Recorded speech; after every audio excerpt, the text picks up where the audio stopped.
Nate Boone Craft's story is not just one of crime, violence, and the chaos of the underworld, but also a chilling exploration of the human capacity to adapt to circumstances that many would find unimaginable. Born and raised in Detroit, Michigan, during a time when the city was grappling with profound economic decline and an ever-increasing wave of crime, Nate's early life was shaped by forces beyond his control. His formative years, marked by hardship and exposure to an environment where survival often required bending or outright breaking the rules, laid the foundation for what he would later become, a man whose name would strike fear into the hearts of those who knew of his reputation. Back then, it was kind of rough and tough, but I never was one to be a follower or hang out and play games. I was always out there hustling. So I started hustling from the age of 9. 9 years old. I was out there selling heroin and shit. Craft's initiation into a life of crime began shockingly early, with his first criminal act occurring at the age of 10. This marked the beginning of a trajectory that would see him deeply entrenched in Detroit's violent underworld. As a young man, Nate found himself drawn into the orbit of the Best Friends gang, a feared and highly organized group that dominated parts of Detroit's drug trade during the 1980s and 1990s. Founded by the Brown brothers, Reginald, William, Terrence, and Johnny, the gang operated with ruthless efficiency, enforcing their dominance through violence and intimidation. It was here that Nate's particular set of skills came to the forefront, solidifying his role as one of the gang's most effective enforcers. Nate Boone was not just a hitman.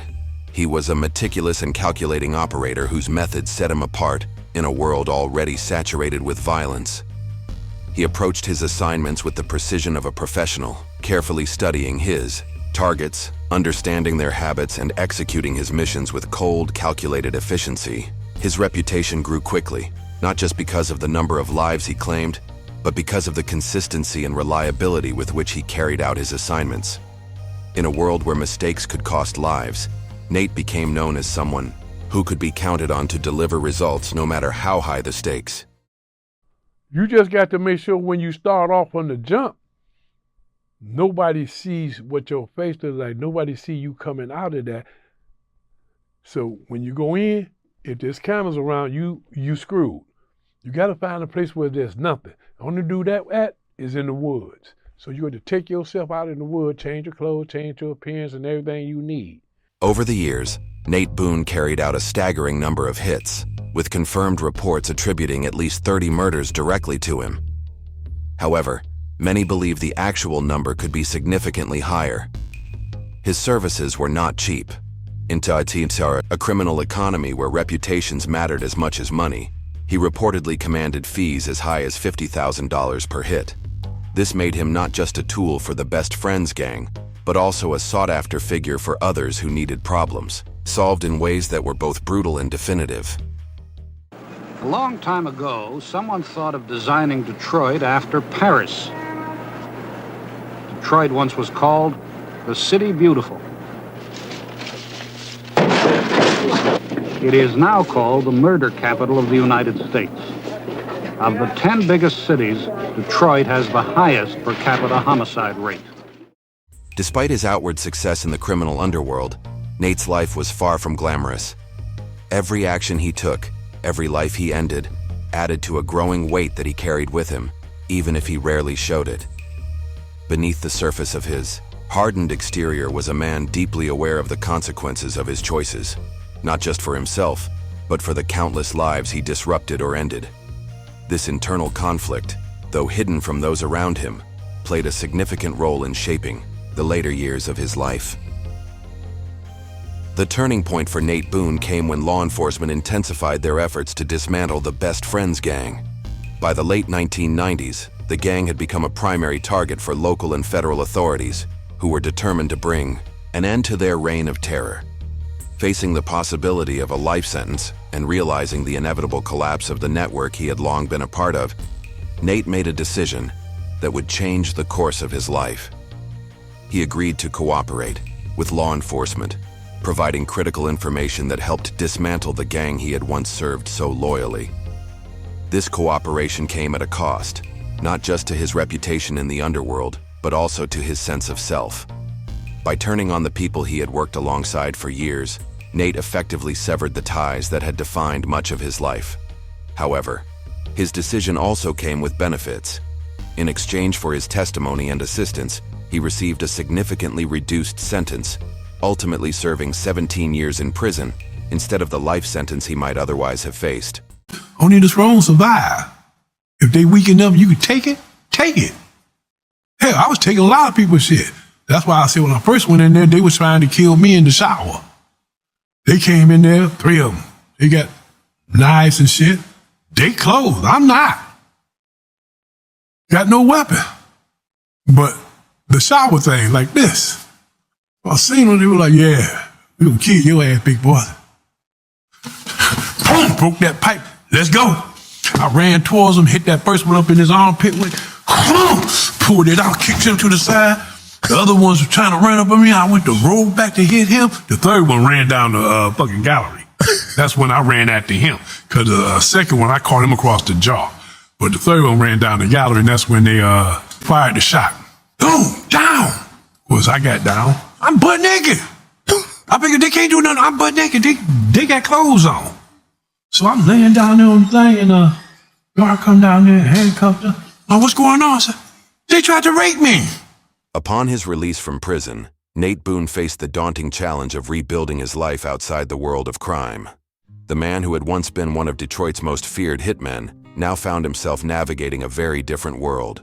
One where his past was both a burden and a point of fascination for those who learned about his story. Rather than retreating into obscurity, Nate chose to share his experiences, offering a rare glimpse into the inner workings of Detroit's criminal underworld. Rather than attempting to hide from his past, Nate took a bold step by embracing it, not as a point of pride, but as a cautionary tale. He began speaking publicly about his experiences, drawing on the lessons learned from his years immersed in violence and crime. Through interviews, documentaries, and public engagements, he sought to shed light on the often misunderstood and sensationalized world of organized crime.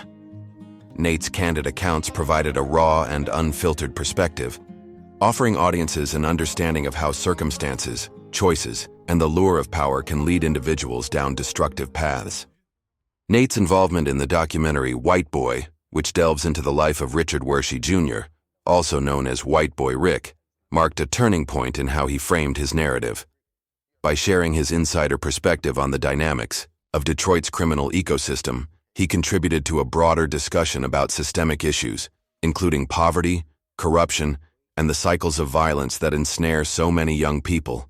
His willingness to openly reflect on his own mistakes and acknowledge the lives he impacted became a powerful message of accountability and the possibility of change. In addition to his media appearances, Nateboone began quietly working with community organizations, focused on steering young people away from the paths he once walked. While he never sought to portray himself as a hero or a figure deserving of admiration, he understood the value of using his story as a tool for education and prevention. His goal was simple: to help others recognize the long-term consequences of choices that may seem like the only option in the moment. Despite his efforts to make amends, Nate's life after prison was not without its struggles. The scars of his past ran deep, and the process of rebuilding trust, both with himself and others, was ongoing. He often spoke about the loneliness that comes with leaving behind a life built on fear and violence, as well as the difficulty of finding a new sense of purpose. Yet, through it all, he remained committed to the idea that change is possible, even for those who have walked the darkest of paths. Nateboone's story is one of contradictions, a man who lived as a predator within Detroit's underworld, but later became a voice of reflection and a witness to the destructive power of that life. His journey serves as a stark reminder of how choices define us, how environments shape us, and how redemption, while never easy, is always worth pursuing. To all our viewers, thank you for joining us on this deep dive into the life and legacy of Nateboone Craft, a man whose life encapsulates the raw realities of crime, the possibility of change, and the enduring search for meaning in the wake of chaos. If you found this story compelling, be sure to like this video, subscribe to our channel, and hit the notification bell so you'll be the first to know when we release more stories like this. Your support helps us continue to bring you powerful narratives that shed light on the complexities of the human experience.